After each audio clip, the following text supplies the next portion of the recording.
So just in terms of Rishi Sunak finding his way, and I'm joined by Charlie Rowley, who is a Conservative, or certainly was in the Conservative Party as a political advisor. Charlie's feeling is that we are about to see Rishi Sunak unveil some policies at the Conservative Party conference, which he's eagerly awaiting, starting on Sunday, if you can get there because of the train strikes. Now, one of the big issues for Rishi Sunak is HS2. Now, there is a lot of talk in the papers this morning about stop dithering, Prime Minister. He has avoided that question 12 times about HS2. What is he going to do with HS2? Now, to be fair to him, it wasn't his idea, but he is in charge currently. It's way over budget. It's way behind schedule.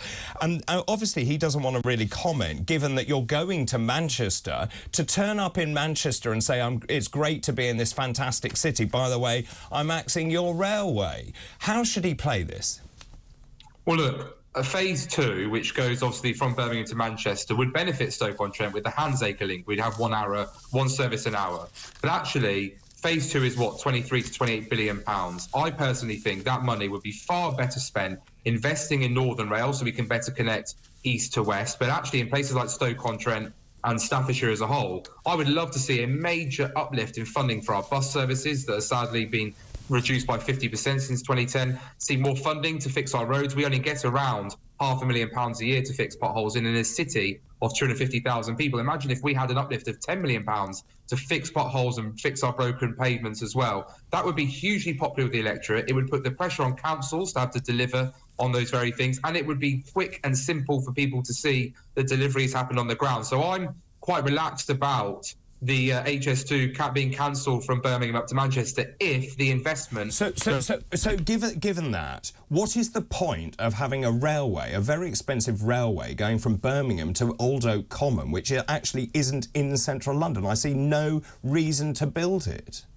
Well, look, I think history will us to look back and look at how on earth we've allowed this project to get so out of control with spending, obviously constant dither and delaying over the entire time from even, let's not forget, the Labour administration pre-2010 who were first initiating this whole conversation. I think this is a great, I think this is an opportunity to have a national conversation about how we actually deliver infrastructure projects. And I'm like you, I'm very frustrated to see what it was originally costed at and what it's now ballooned to. So ultimately, I just think that actually, like I say, rather than have 23 to 28 billion pounds go on this line, 23 to 28 billion pounds could do some serious levelling up in the north and in the Midlands, and I would like to see that money invested in places like Stoke-on-Trent. I don't think anyone disagrees with that, but what does it say about Britain on the global stage if we only manage to build a railway between somewhere you don't want to go to and Birmingham, so that you end up in Old Oak Common, you then have to walk to connect to the Elizabeth line? That makes no sense. Surely what he should do, and Charlie Rowley and I were talking about this, surely you commit to the whole thing or not at all? Well, I think phase 1 is so far down the line already. I think it would be even more. But not the Euston bit. Well, not the Euston bit. Look, I'm personally of the opinion and can live with the fact if it went to Euston, I think, like you say, going into central London would make some sort of sense there. But I do, as I say, think that if we could really improve railway infrastructure in the north, east to west, in particular, improve our road infrastructure, improving our local buses. And I think that way people will be very happy to see, as well as the rest of the world, the connectivity we have across our country. Look, Stoke-on-Trent is next to the M6, has the A50 and A500, has 4 international airports within an hour and a half within an hour of each other, and you can get a train to London in an hour and a half. So I think that actually what we want to do is boost how we connect internally as a city to enable traffic to get round, enable HGV drivers to not have to go through town centres, which obviously would be better for air quality overall as well, and actually make sure that, as I say, we have a bus service that people are proud of and believe in, so that we can encourage more people to carry on using the bus, which, as we know, is the best form of public transport. OK, well, let me pause you just very quickly, if I may, because Metro Mayors Tracy Brabin, Sadiq Khan, Andy Burnham, Steve Rotheram and Oliver Coppard all united to urge the government to complete HS2 and Northern Powerhouse Rail in full. Now, Sadiq Khan then went on camera, and this is what he had to say about the government's handling of HS2. I think this is an example of this government being ineffective, but also in chaos and sleepwalking towards the next general election. It's a zombie government, run out of energy, run out of ideas, run out of dynamism. Only this government could potentially build a high-speed line that's slower than a Victorian line.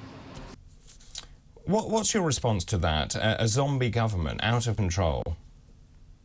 Well, look, David, I know your viewers said they don't want to get into tit-for-tat for politics in an earlier text message, but let me be very clear. The last person I'm ever going to take lectures on how to deliver for people is the Mayor of London, a man who systematically has ignored the people of Greater London, imposed the ULEZ upon them despite overwhelmingly told they don't want it, has allowed crime to get out of control on the streets, has allowed TfL to continuously need bailing out by the taxpayer outside of London because he is his poor mismanagement, has promised things like no strikes, yet we've seen numerous strikes under his watch. The man is a joke, an embarrassment to the great city of London as well as to this country. He is someone I will never, ever want to ever take advice from. And quite frankly, I think the sooner we can get Susan Hall elected, the better.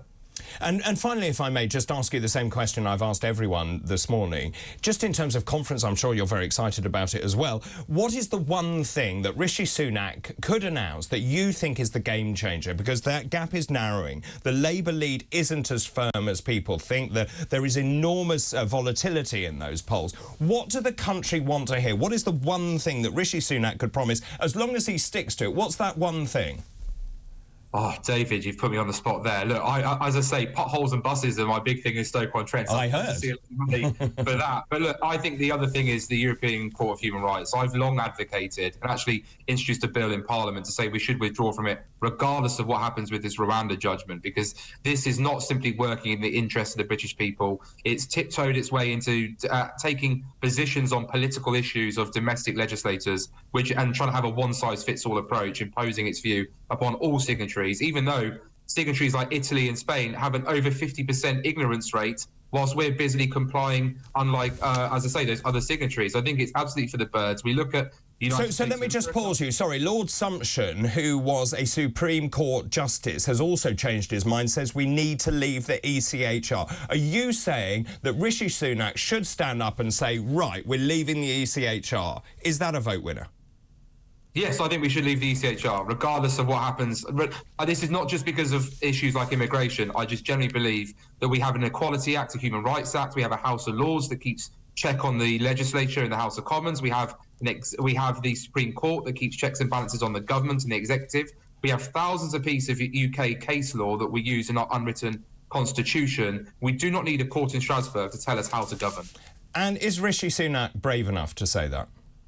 I personally believe he is. I don't think it'll happen straight away. I think he wants to see what happens with the Supreme Court and its judgment on the Rwanda case, and I give him, absolutely accept that that's the way he'll want to go forward. But I believe if he is told that the only way to get flights to Rwanda, to stop illegal migration, is to withdraw from the ECHR, I believe he'll do it. Jonathan, really good to talk to you. Thank you very much indeed for your time this morning.